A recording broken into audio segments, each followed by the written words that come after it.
Yeah, because I know in a few years I've been involved with it. One could not become an expert, but I know a little bit now and have a lot of passion for it. Because you sound like an Aussie. You can explain anything about this. Hello, how are you? Mahinder. Thank you for inviting me this afternoon. Thank you for coming. Great pleasure, great pleasure. Of course, thanks to Consulate for organising also in the past and had to cancel lunch today.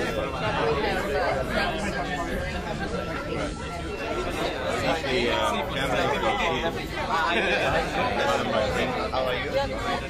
Jayasekera. You are Janaka?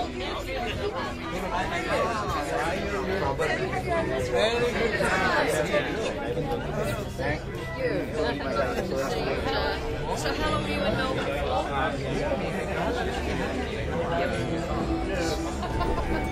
As you're taking your seats, let me welcome you this evening to the high tea event,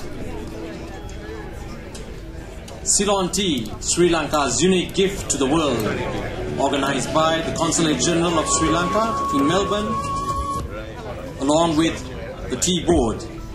Let me say good evening to all of you once again in typical Sri Lankan style, Ayubowan and Vanakkam. This time may I invite Mr. Upul Pushpakumara, the Consulate General of Sri Lanka in Melbourne, to welcome you all.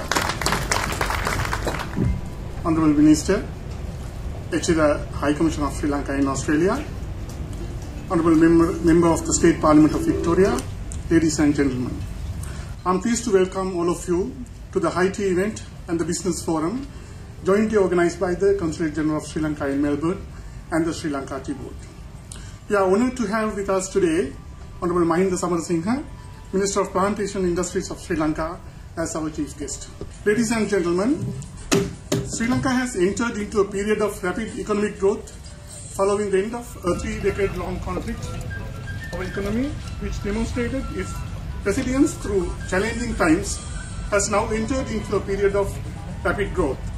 The peace and stability in Sri Lanka has encouraged an increase in foreign direct investment. This event has been organised to promote Ceylon tea in Australia and to explore the possibility of further expansion of Sri Lanka's bilateral trades with Australia, and in particular with the business community in the state of Victoria. With these few words, I wish to conclude. Before I conclude, may I take this opportunity to thank Dilma Tea and our team, Mrs. Kirti Habgasdenia, Stephen Cahill, Bern Uber, Dan Fernando, Ajit Jayasekera, Mrs. Dilki Pereira, President of the Sri Lanka Business Council, and my colleagues, Mr. Osandayapa Abhivardhana, Dulani Tiachi, and my staff for their dedication and support in organizing this event. Thank you.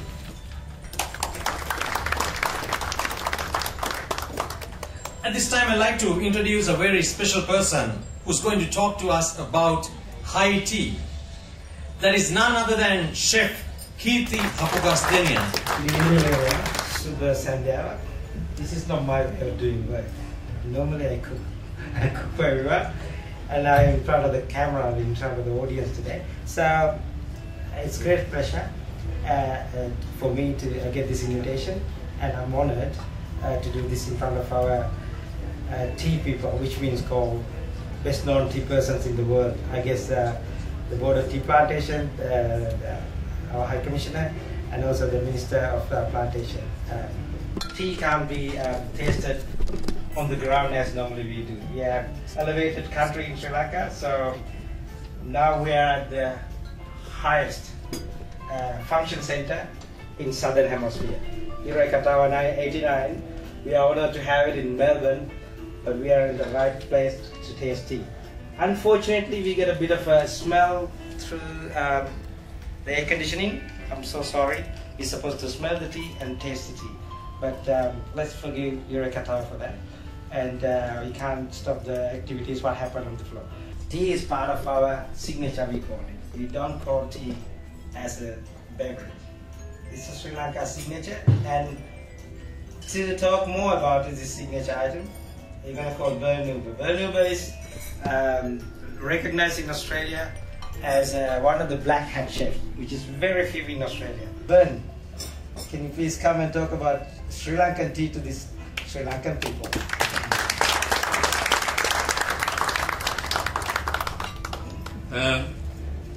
I wonder why I'm here. I wonder why you're here.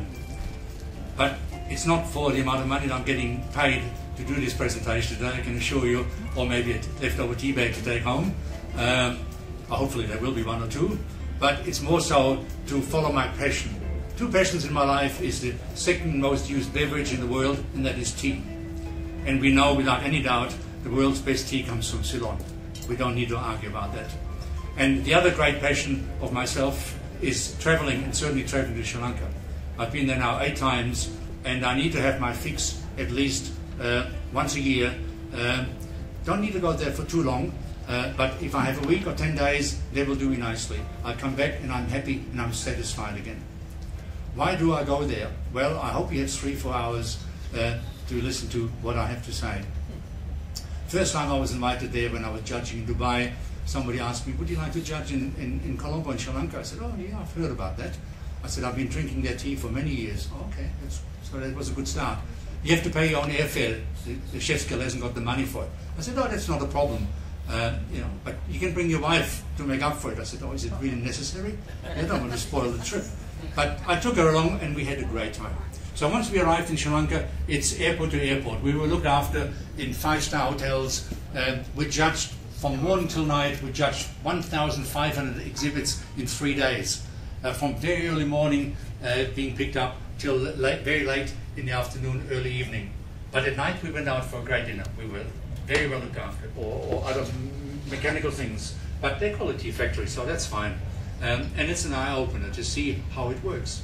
We have no idea how tea is made. We drink the tea, we like it, we don't like it, we do something with it and whatever else, but we've got no idea it comes about. We've got no idea it comes from one single plant, the Camellia sinensis. And from one plant we can make such a variety of beautiful teas.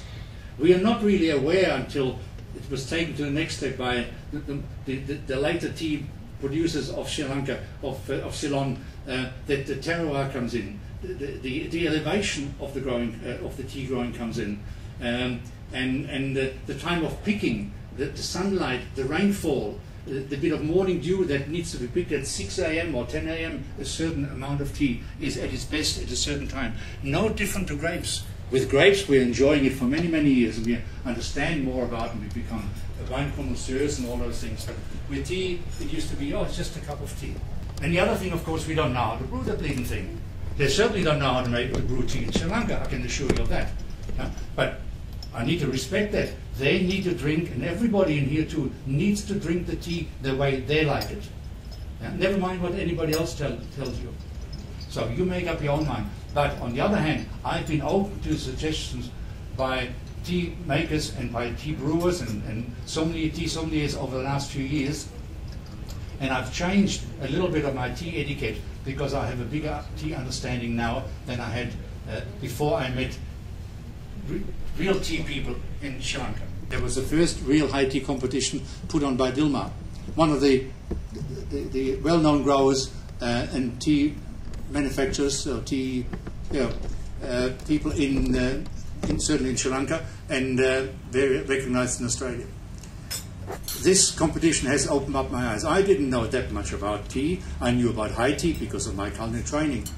To us, the high tea always has been you put on some beautiful food and you serve a cup of the other beverage or a cup of tea with it.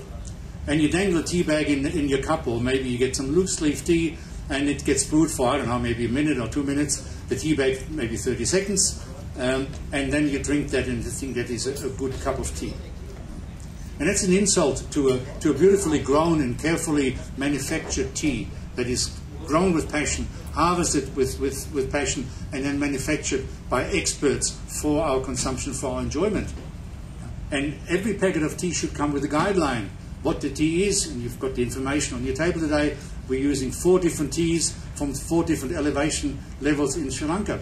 And it's incredible how different the colour is, the flavour, the texture. It is an absolutely fantastic beverage. So It comes to the right temperature, but the water needs to come to the boil first to be oxygenated, to have all the air gone through it, and then you bring it down for the green tea or for the white tea accordingly to 70 to 80 degrees. And that is all important, that we know how to treat those.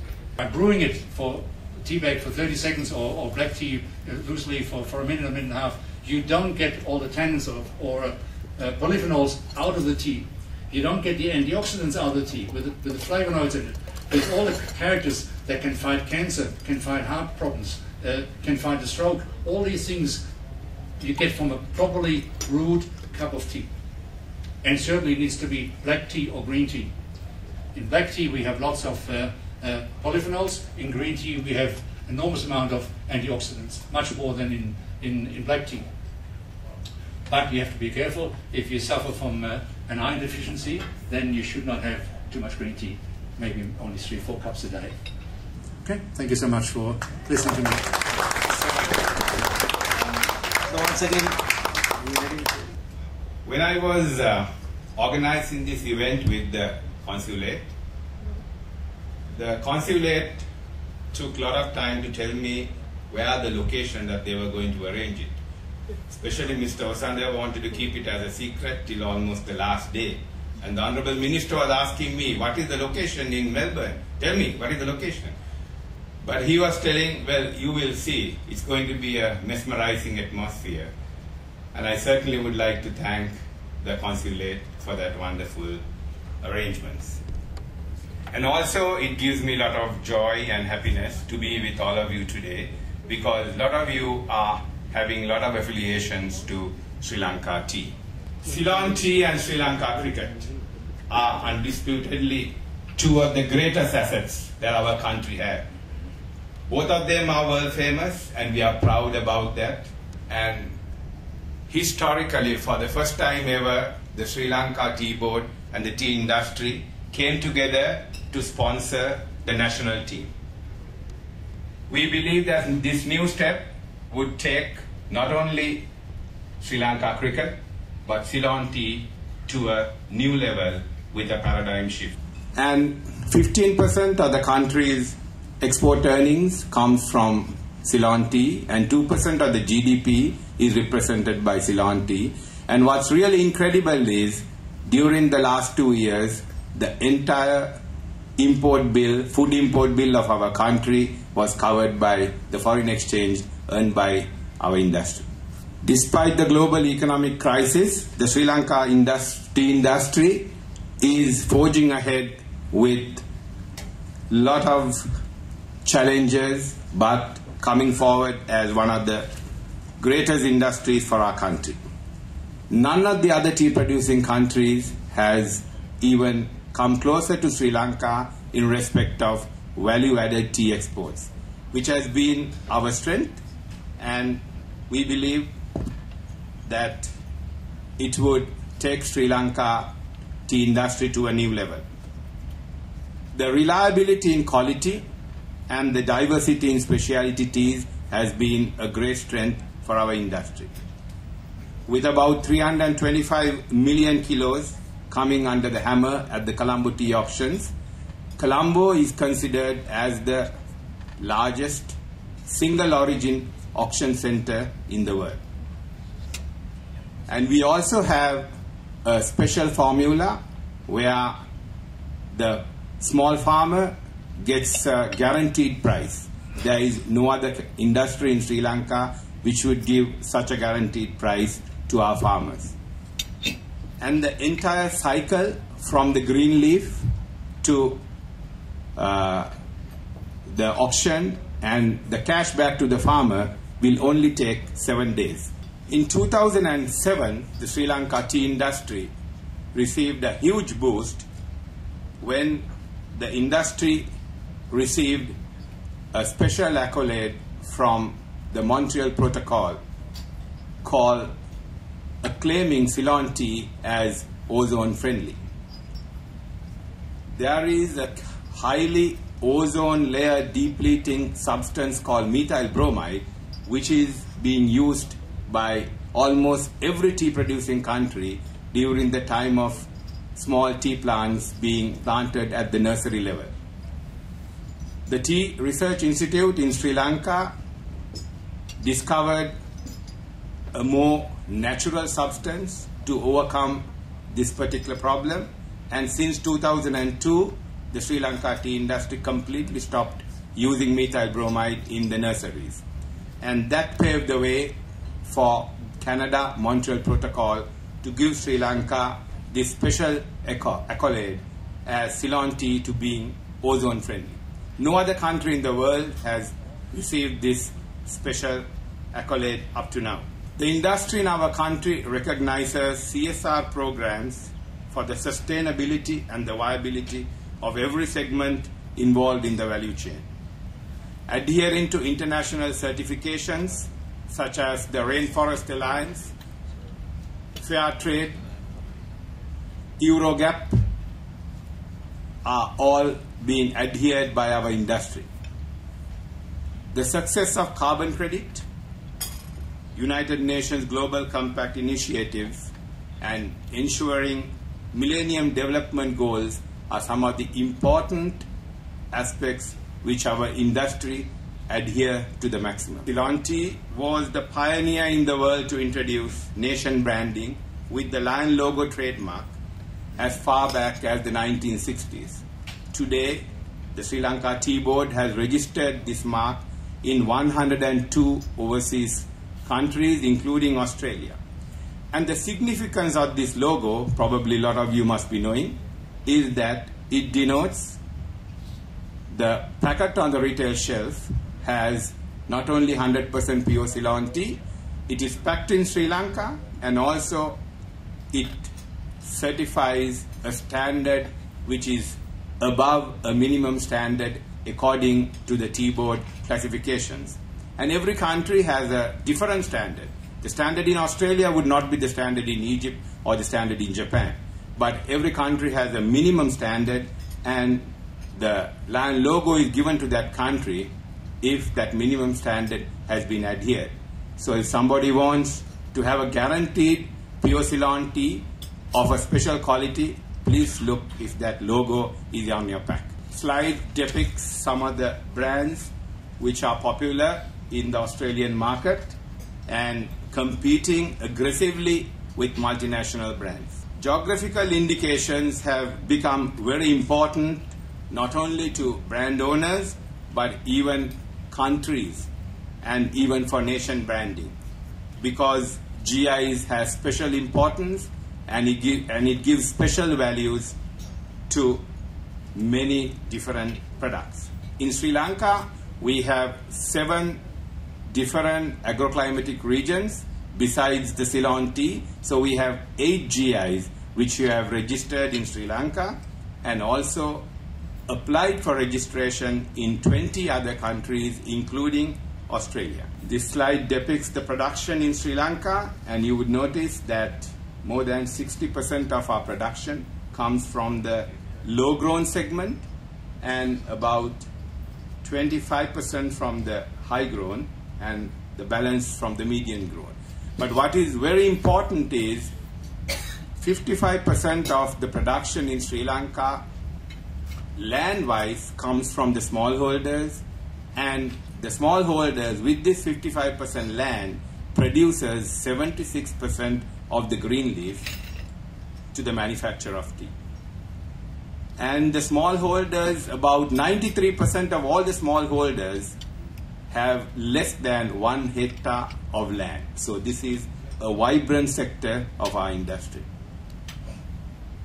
Australia, as I told you before, becomes very important as a tea bag market, and we do believe that the marriage that Ceylon tea has with Sri Lanka cricket can be used as a strong weapon to take our industry and the Sri Lankan cricket both forward. Thank you so much. Dr. Jerry Jayawardena, Chairman Tea Research Board of Sri Lanka, to kindly do his presentation.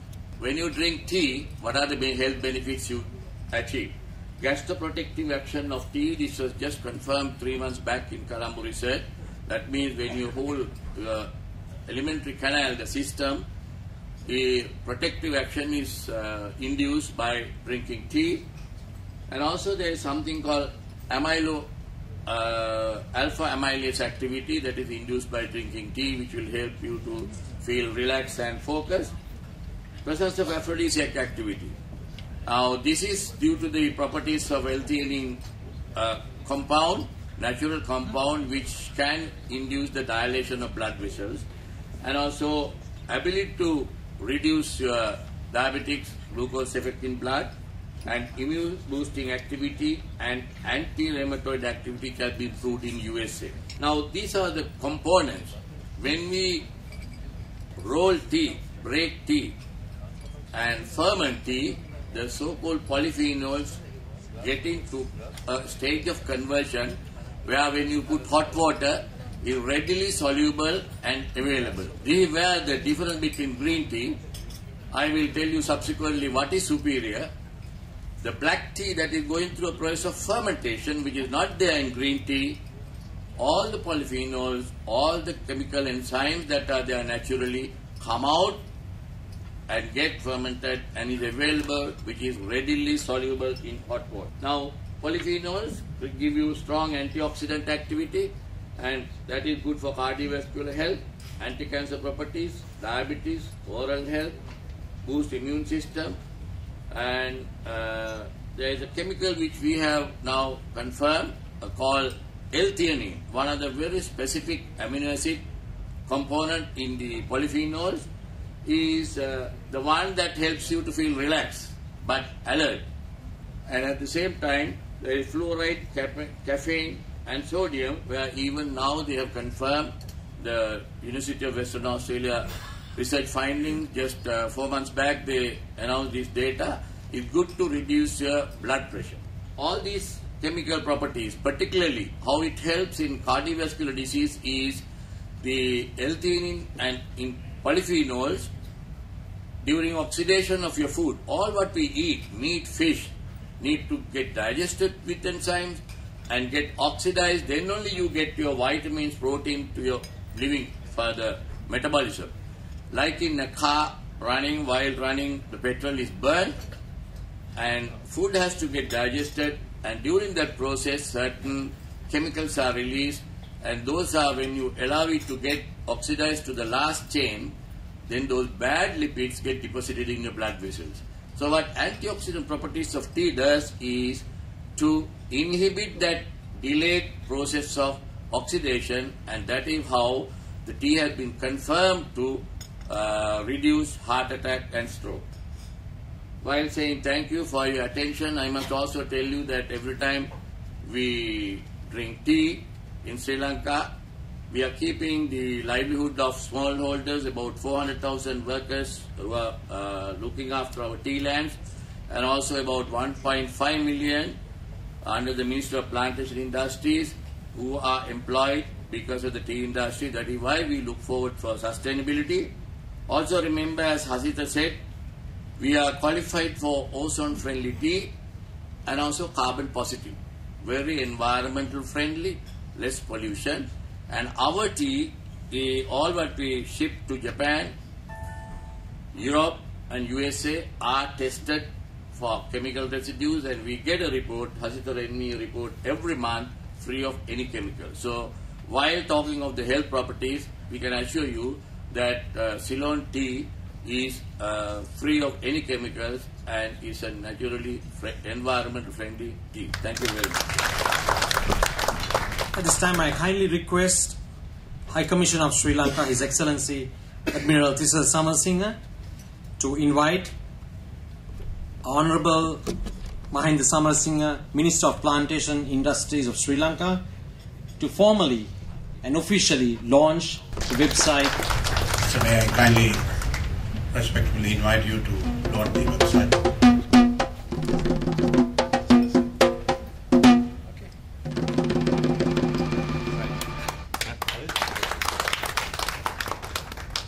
Thank you, sir. I, High Commissioner for Australia, is privileged this evening to host Honourable Minister and the rest of the delegation and all of you for this unique event. tea in Sri Lanka is the foremost. I don't think I have to speak anything after our world famous chef who put Sri Lanka at the right place in the world map. It was a tremendous satisfaction to see somebody talking of your country, but not from that country. Ladies and gentlemen, I am not going to talk to you anything special, but I must say that Sri Lanka has turned a page. In that context, the wrong image that Sri Lanka was given because of that terrorism is over. Sri Lanka is now forging ahead as an emerging economy in the region and a hub for economic development. We are a developing country, and most important thing in any of the businesses is that per capita income of our country is fast increasing, which means we are delivering. So with that potential is where Honourable Minister has come on this mission, because seeing Australia as a lucrative market for value-added tea, and to see that, take this opportunity, and he's taking the initiative, the country is taking the initiative to propagate our tea through other options of investment, tourism and trade. So we have an imbalance in trade with Australia. We wish to bridge that gap, and it is up to all of us to work hard towards that. There is always, people will say, it is difficult to do a business in Sri Lanka, and those are lame excuses. I request all of you, put your hand up, those who have links to Sri Lanka, who have now decided to settle in this country. This is the time that country needs you. Under the leadership of the President, we turn that ugly page away from our country. You have a new clean sheet now. Let me conclude. I have to challenge Dr. Harry Jayawardena. He gave certain technical details. He asked you to drink 6 cups of tea a day to keep said, no, it's wrong. You have to drink 6 Ceylon cup of tea to keep the doctor away. Thank you. So may I kindly invite you to open the floor. Thank you very much for joining us this evening. I'm not going to go up there and give you a speech. I think you've listened to enough speeches already, but we want to have a dialogue with you. I have with me the chairperson of the tea board. We also have the additional secretary of my ministry, the Tea Research Institute chairman. I'm sure you must be having questions after you have seen and listened to 2 excellent presentations. So I think it's more productive for all of us to engage in a discussion, to have a dialogue. I'm open to any questions that you might like to field based on the presentations that you have seen. Maybe you have clarifications that you would like to seek from us. So having said that, let us now take this opportunity of engaging with each other. And I open the floor. Thank you very much.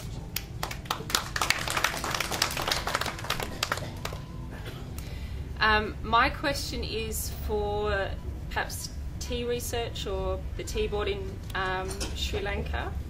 What is the direction the Sri Lankan tea is going in? Because I've been trying some very interesting silver tips and green tea coming out of Sri Lanka, which is not your traditional tea, but very interesting because it is different from the green tea you get in China and the white tips or silver tips you get in China. So I'm curious about if there are little secret experiments going on and the future direction. Yeah, actually, we had a competition among our factories, which is an ongoing thing every other year. We call it Specialty Estate Tea of the Year Awards, and we do it in a different country. And through that, what we encourage, a particular award was given for manufacturing of innovative products. Now, through this, we are encouraging factory owners to come up with totally different manufacture. Now we have things called Jayasekera, for example. They are like small cycles. Then there are balls. Well, these are very small quantities because they are handmade.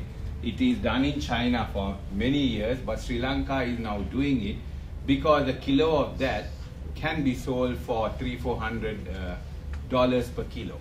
I didn't know until a couple of years ago or 3 years ago how the tea marketing, the auction works in Colombo. I was of the opinion that a tea grower could make his tea and sell his tea. I didn't realize they have to actually buy it back, auction it back, and then market it. Could you please explain that to some people here who may not be aware of that? The auction system, first of all, I must say about 98 to 99% of all the tea disposed as Ceylon tea from Sri Lanka goes through the auction system. And that is one of the strengths that Ceylon tea has, which no other origin tea has in the world. No other origin sells that bigger quantity of 90% through the auction. So we bring all the buyers and sellers to one point where there will be the highest ever demand for that tea. 75% of the tea production in our country is in the hands of smallholders. And 96% of the smallholders have less than 1 hectare of land. Less than 1 hectare, that's roughly about how much? 2.4 acres. So this is their main livelihood. This is their main income generation. So that's how important the tea industry is for us. 400,000 families make up this 75% of the production. We found duplicate to methyl bromide, which is a natural source to protect the small plants at nursery level. And in 2002, we completely stopped using methyl bromide in the nurseries. So after audits and supervision, the Canadian Montreal Protocol gave us the certificate, the accolade of ozone-friendly Ceylon tea in 2007. We have established a fund in Sri Lanka which has now roughly $35 million US. And this money, this fund is dedicated totally to promotion and advertising of Ceylon tea. And this is one of the reasons why I have come with my delegation to Australia. We want to spend some of this money in Australia. And some of the things that we are going to talk about is the health aspects of drinking tea. The ozone-friendly logo that we have been given, something that we would be talking about in the months and years to come in Australia, because we know that consumers in Australia are very specific about what they eat and what they drink. There's an increasing trend to look at avoiding harmful substances, especially when you're taking in a beverage. So Ceylon tea has some very positive things that we want to put forward so that the Australian consumer would be educated, and we have the resources to do that. And we have already had some discussions, and maybe some of you who have magazines, health magazines, who are here today may want to talk to the chairperson of the tea board about how you could partners in putting this message forward. Liz Beatty, our member for Craigieburn, to have some. Thank you very much. As a member of Parliament, you get invited to a lot of things, and but certainly today has been a great education for me. So I thank you very much for your very informative presentation, and I also thank you, Minister, for bringing the delegation over here. Of course, I'd like to acknowledge our wonderful High Commissioner for Sri Lanka. It's often said that a true patriot lives for his country. He doesn't die for his country. And sir, you are a great patriot for your country, and everybody understands that. I'd also like to acknowledge the Consul General, Mr. Upal Pushpakumara, and of course the former Consul Bandhu Disnaika. Great promoters of Sri Lanka. Sri Lanka, as the Consul General, as the High Commissioner said, has turned a new page. And so I'd like to inform you that with the assistance of the Consul General, that I will be bringing a delegation from the Victorian Parliament to Sri Lanka in January next year. And we certainly look forward to having some business discussions, but also the delegation will be interested in your experience with the human rights question. And it's my experience of the Sri Lankan government and its representatives that it has always been very open and candid about wishing Sri Lankans to return, and especially inform the diaspora here what's going on in Sri Lanka. And they are your great envoys. The diaspora are the greatest envoys, because when they go back and visit their families and friends, they come back here to Australia and tell us all about the reconstruction and the reconciliation that's going on. So, sir, I look forward to meeting you once again in Sri Lanka in January 2014, and I thank you for the privilege of being here and being educated about tea. One final word. It was said about 6 cups of tea per day to keep you healthy. Does that include the ones with the vodka in it? I don't think so. but it is a great pleasure to be here and joining this illustrious company. Thank you very much. Thank you very much for this wonderful work.